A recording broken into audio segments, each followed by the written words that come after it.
بسم اللہ الرحمن الرحیم۔ دروس البلاغہ کا سبق ہے والتعقید ان یکون الکلام خفی الدلالة علی المعنى المراد والخفاء اما من جهة اللفظ بسبب تقدیم او تأخیر او فصل ويسمى تعقیدا لفظیا كقول المتنبی جفخت وهم لا يجفخون بها بهم شیام على الحسب الأغر دلائل فإن تقدیره جفخت بهم شیام دلائل على الحسب الأغر وهم لا يجفخون بها وإما من جهة المعنى بسبب استعمال مجازات وكنايات لا يفهم المراد بها ويسمى تعقيدا معنويا نحو قولك نشر الملك ألسنته في المدينة مريدا جواسيسه والصواب نشر عيونه وقوله سأطلب بعد الدار عنكم لتقربوا وتسكب عيناي الدموع لتجمدا۔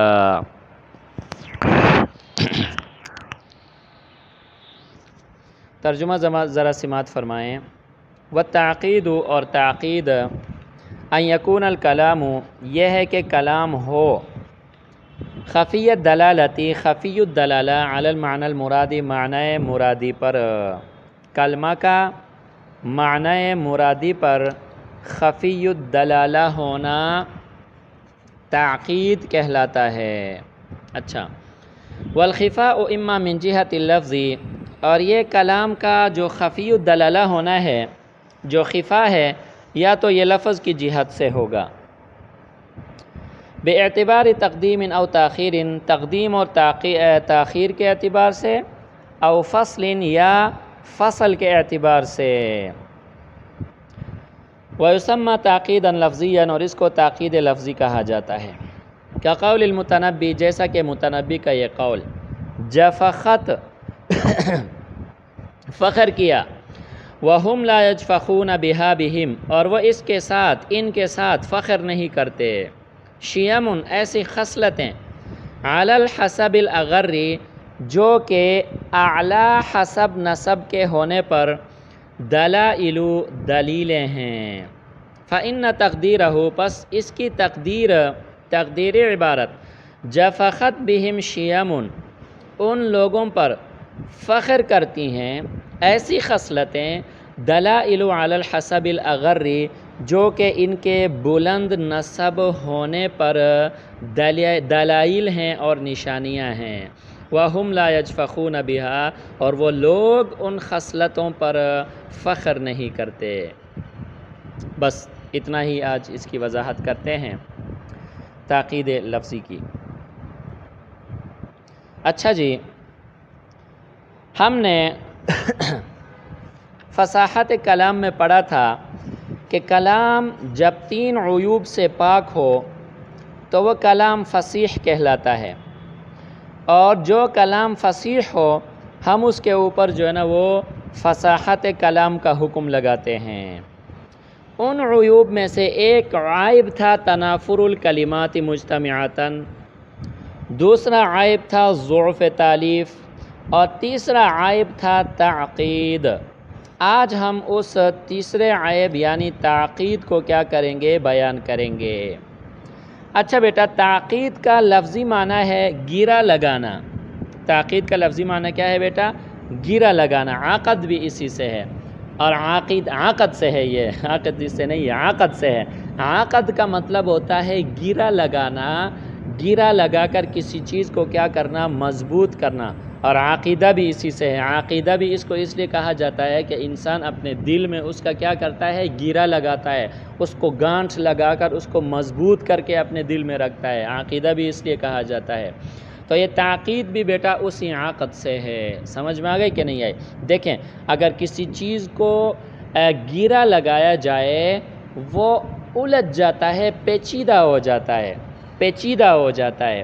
سمجھ میں آ گئی کہ نہیں آئی؟ تو یہاں تعقید کا جو لفظی معنی ہے پیچیدگی، آسان الفاظ میں نے آپ کو بتا دیا۔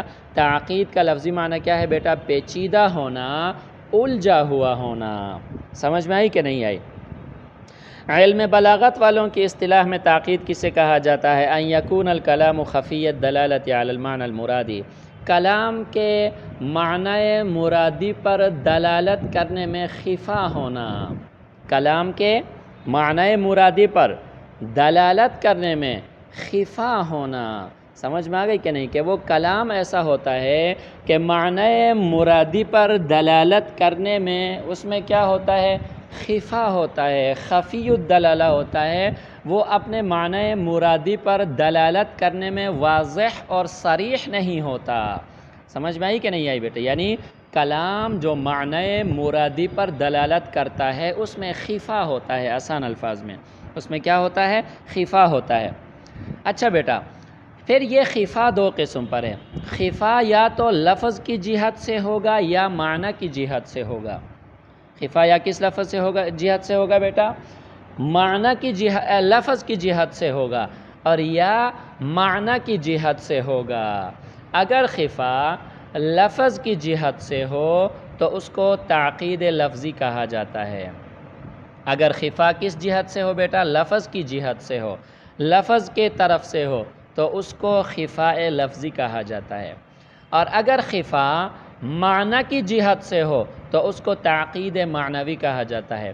خلاصہ کلام یہ ہے کہ تعقید کی دو قسمیں ہیں، نمبر ایک تعقید لفظی، نمبر دو تعقید معنوی۔ سمجھ میں آئی بیٹا؟ والخفاء اما من جہت اللفظ سے تعقید کی پہلی قسم تعقید لفظی کا بیان فرما رہے ہیں۔ فرمایا کہ تعقید یا تو لفظ کی جہت سے ہوگا، اگر لفظ کی جہت سے ہو تو اس کو تعقید لفظی کہا جاتا ہے۔ وہ تعقید، وہ پیچیدگی لفظ کی جہت سے کیسے ہوتی ہے، آگے اس کی وضاحت فرمائی۔ تقدیم، تاخیر اور فصل وغیرہ کی وجہ سے اس کے اندر اس کے معنی مرادی کو سمجھنے میں خفا اور پیچیدگی پیدا ہوتی ہے۔ سمجھ میں آئی کہ نہیں؟ الفاظ میں کیا ہوتی ہے؟ تقدیم و تاخیر ہوتی ہے، فعل کہاں ہوتا ہے، اس کا فاعل کہاں جا کے ذکر کیا ہوا ہوتا ہے، سمجھ میں آ گئی کہ نہیں آئی؟ یا مفعول بہ کو پتہ نہیں کہاں جا کر لے جا کر ذکر کیا ہوتا ہے، سمجھ میں آ گئی کہ تقدیم و تاخیر۔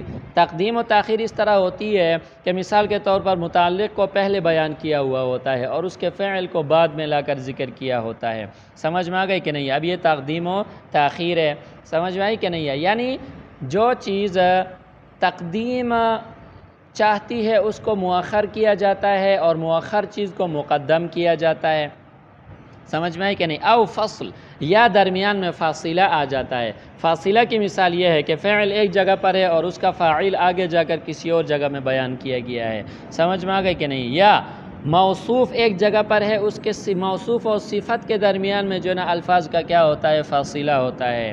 خلاصہ کلام یہ ہے کہ تعقید لفظی کہا جاتا ہے اس خفا کو جو لفظ کی طرف سے ہو، اس خفا کو جو لفظ کی طرف سے ہو، اور یہ تقدیم و تاخیر اور فصل کی وجہ سے یہ خفا ہوتا ہے اور یہ تاقید ہوتی ہے، سمجھ میں آئی بیٹا؟ ویسمى تاقید اللفظی، اس کو تاقید لفظی کہا جاتا ہے، کا قول المتنبی، جیسے متنبی کا ایک قول۔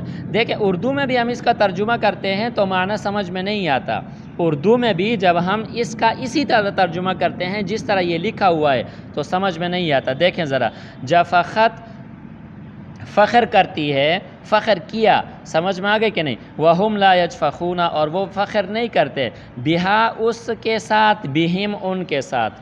ترجمہ کچھ سمجھ میں آ رہا ہے؟ کچھ سمجھ میں نہیں آ رہا ہے۔ شیام، شیام یہ خصلتوں کو کہا جاتا ہے، سمجھ میں آ گئی کہ نہیں؟ شیام ایسی خصلتیں، علی الحسب الاغری جو کہ بلند حسب و نسب پر، دلائل دلیل ہیں، دلالت کرنے والی ہیں، سمجھ میں آ گئی کہ نہیں آئی؟ اب دیکھیں یہ اصل میں یہ عبارت کس طرح ہونی چاہیے؟ جفخت بہم شیامون، جفخت بہم شیامون۔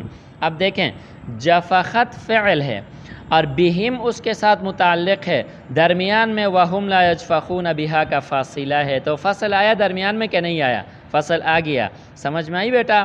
اب دیکھیں جفخت بہم شیامون، شیامون دلائل، اب دیکھیں جفخت بہم کے بعد شیامون ہے، سمجھ میں آ گئی کہ نہیں آئی؟ اب یہاں شیامون سے جو ہے نا بہا کو مقدم کیا گیا ہے تو تقدیم و تاخیر بہا کو مقدم کیا گیا ہے اوپر شعر میں۔ اب دیکھیں نیچے دیکھیں جفخت بہم شیامون، سمجھ میں آ گئی کہ نہیں آئی؟ اور اوپر جفخت وہم لا یجفخون بہا بہم، سمجھ میں آئی؟ اب وہم لا یجفخون کو بھی مقدم کیا گیا ہے سمجھ میں آئی؟ شیامون پر وہم لا یجفخون بہا، اس پورے عبارت کو شیامون پر کیا کیا گیا ہے؟ مقدم کیا گیا ہے، حالانکہ اس کو سب سے آخر میں آنا چاہیے، مؤخر ہونا چاہیے۔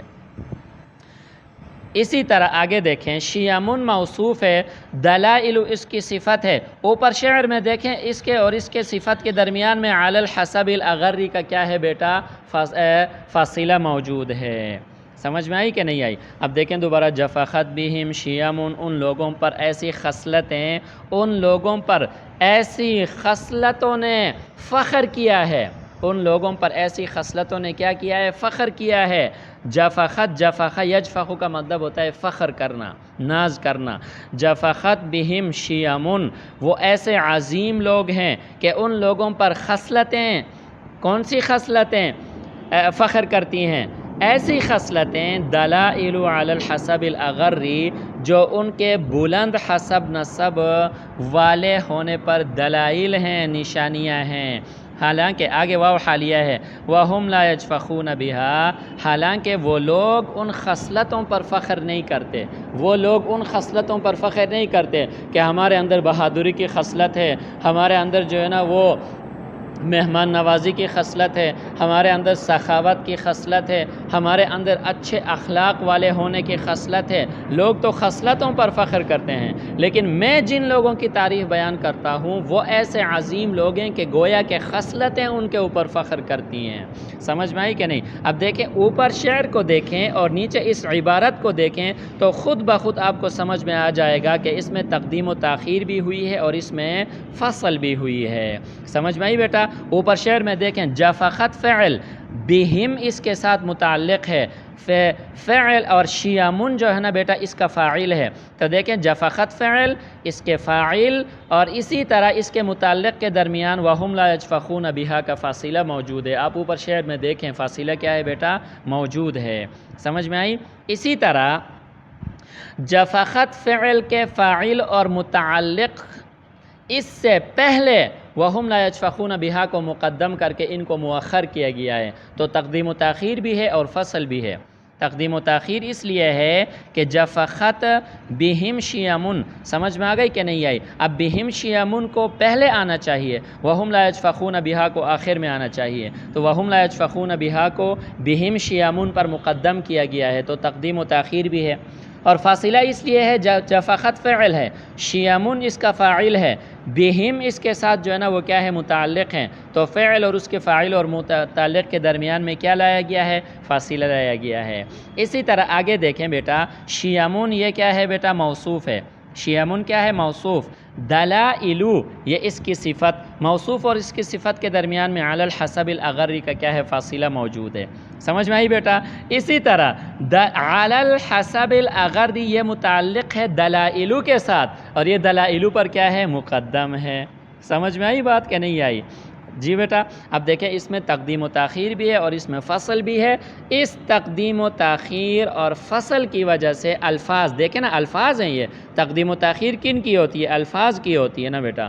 الفاظ کی تقدیم و تاخیر کی وجہ سے، الفاظ کے درمیان میں فصل ہونے کی وجہ سے اب اس شعر کے معنی مرادی کو سمجھنے میں خفا پیدا ہو گیا۔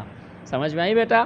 تقدیم و تاخیر کی وجہ سے، الفاظ کے درمیان میں فاصلہ ہونے کی وجہ سے اس شعر کے معنی مرادی کو سمجھنے میں خفا پیدا ہو گیا، تو پھر ہم ڈائریکٹ کہیں گے کہ یہاں جو خفا ہے یہ لفظ کی جہت سے ہے، لہٰذا اس شعر کے اندر کیا ہے بیٹا؟ تعقید لفظی ہے۔